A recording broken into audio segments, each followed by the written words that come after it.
Next question. Hey, David, you've done a lot of critiques of the intellectual dark web, and you very often mention Sam Harris when you're talking about anti-intellectualism. Are you calling Sam Harris an anti-intellectual? Because I don't think he is one. I'm glad to have this opportunity to clarify this.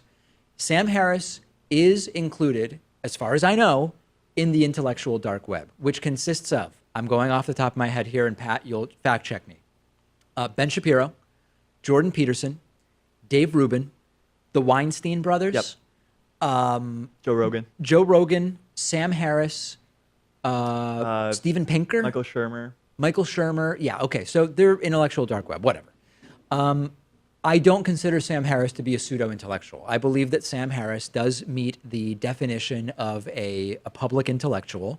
That doesn't mean I have to agree with him on everything. So, for example, on race and IQ, I continue to be of the mindset that the differences that we see among racial groups, to the extent that we've defined them the way we do right now for this analysis, are not a result inherently of being a member of that racial group. In other words, Ashkenazi Jews had long periods of time where they weren't allowed to do anything other than basically read stuff and debate it.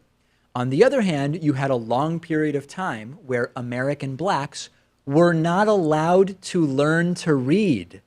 Why would it be that surprising if on an IQ test meant to measure a very particular type of understanding or intelligence, you can call it, or whatever, you would have Ashkenazi Jews scoring better than African Americans? That doesn't mean that the Ashkenazi Jews score better because they're Ashkenazi Jews. Imagine if for that same period of time, Jews were not allowed to read, and it was blacks who were hanging around discussing the Talmud and debating law and ethics.